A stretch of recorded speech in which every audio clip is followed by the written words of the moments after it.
Howdy, it's Sunny Mademi.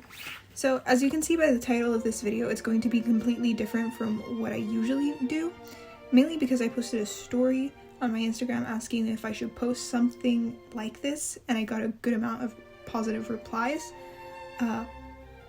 Probably because I've gone through this with people privately through text, but it feels like it might just be better to make a video that I can just send to people, and it has everything summed up very nicely. I know that a lot of people that are into art are planning on opening commissions or already have, and they might actually find this information helpful. But before I start, I would like to present myself in case some person that doesn't know of me prior to this video just stumbles upon it and is very confused. Hello, my name is Sunny. I've been studying business management and economics for the past 3 years.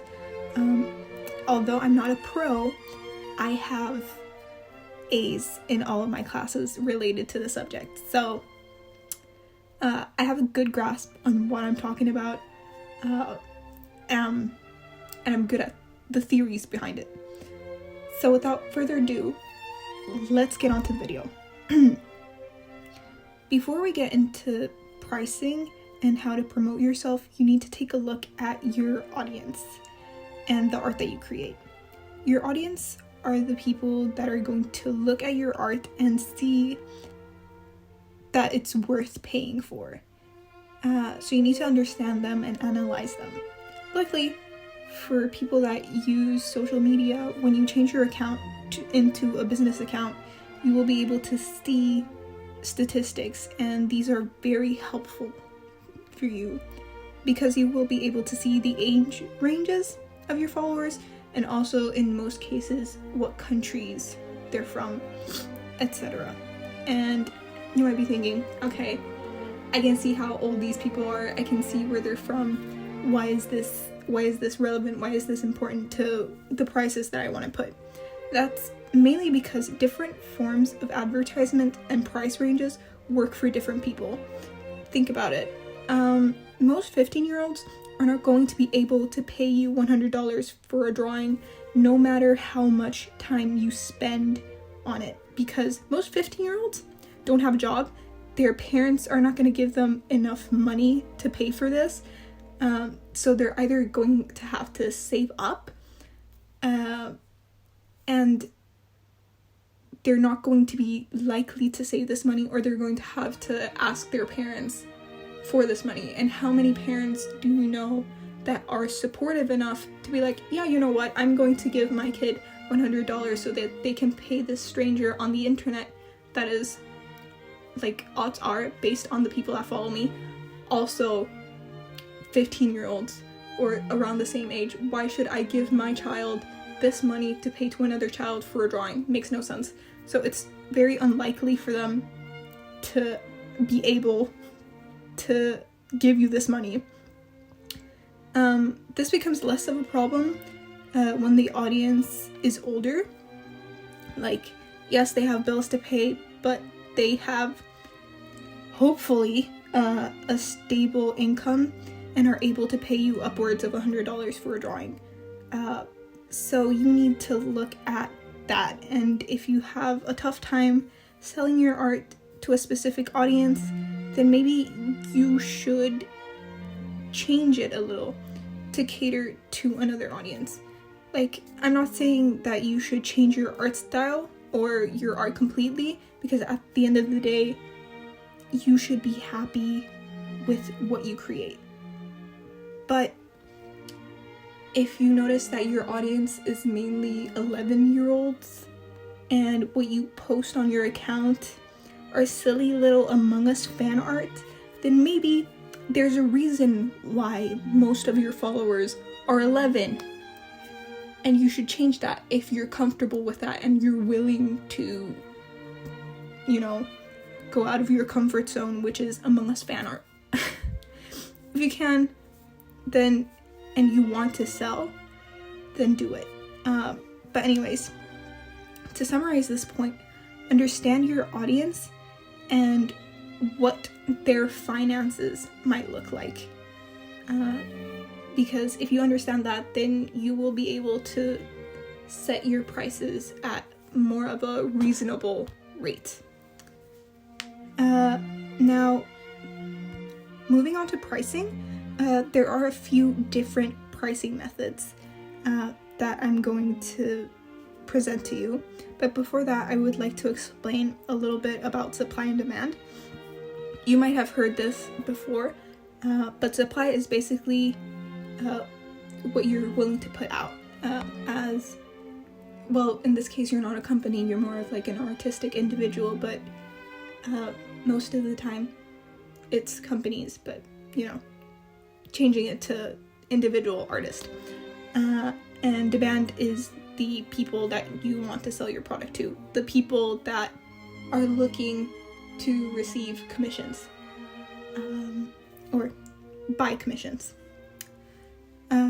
So you as the artist, you want to sell your art, you are the supply, and you want to sell this for as much money as possible.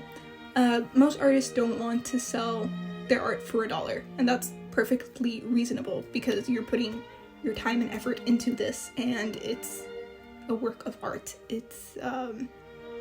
So it's worth more to you than $1. And most people that are looking to buy art, they want to buy it for as cheap as possible because they want this beautiful art and they want it for as little as possible. Yes, they understand the artistic value for them, but at the same time, they want cheap art. And what this creates is a clash of interest because you want to sell this for as much as possible. They want to buy it for as cheap as possible.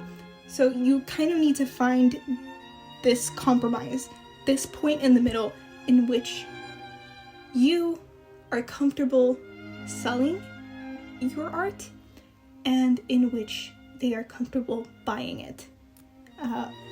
Most people don't really want to buy art if it's going to put them in a place in which they're not going to be able to pay their rent, which is understandable, of course.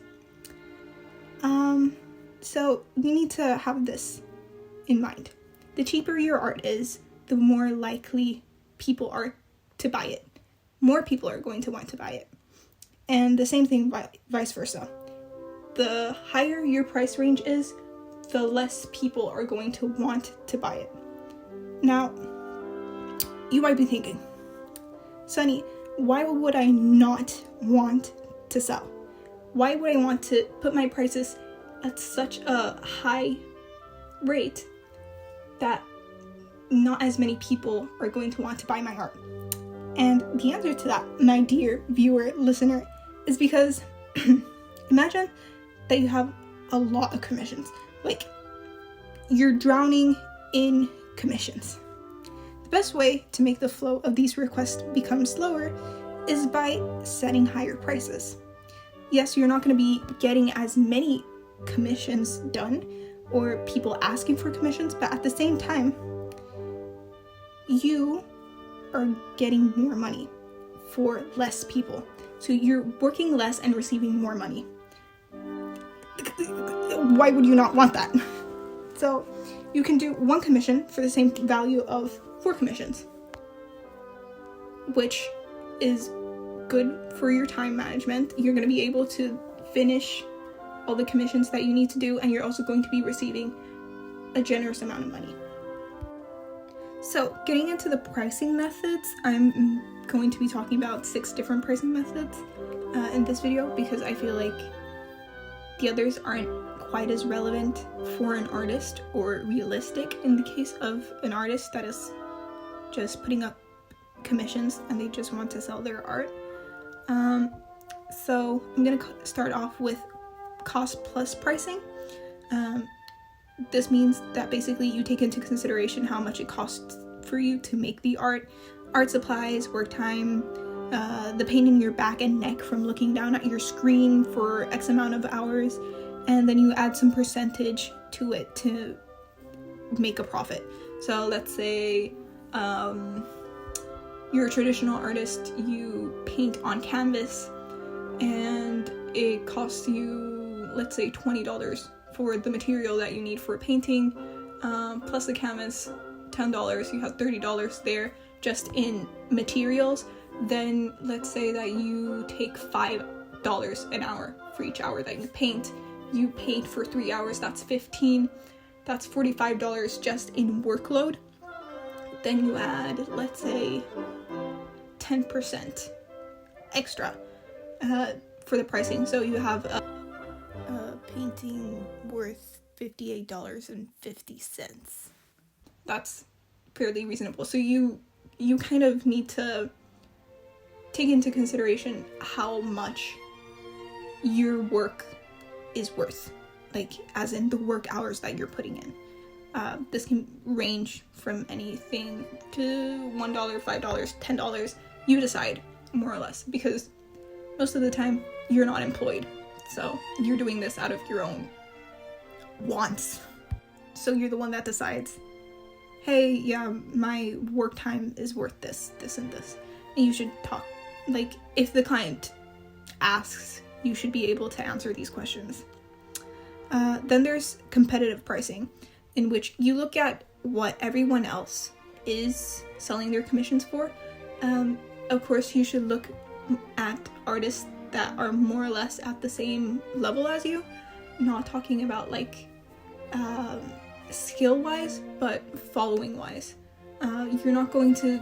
It's not reasonable for you to set your prices the same as an artist that has 5 million followers and is more likely to have people asking them for commissions more regularly as an artist that has 200 followers-ish, like me. Like, you can do it, of course. There's nothing stopping you, but it's not reasonable, and people might be put off by that fact. So you look at artists that are more or less at the same level as you. You look at the prices that they have, what their pricing looks like, and then you set it to more or less the same price or even below that if it's possible for you. Then we have psychological pricing. People think that high prices mean high quality. So if you set your prices fairly high, people are more likely to buy it if they think that it's worth more. If you understand where I'm coming from. Like, they're going to think that your art is of a higher quality because it's more expensive.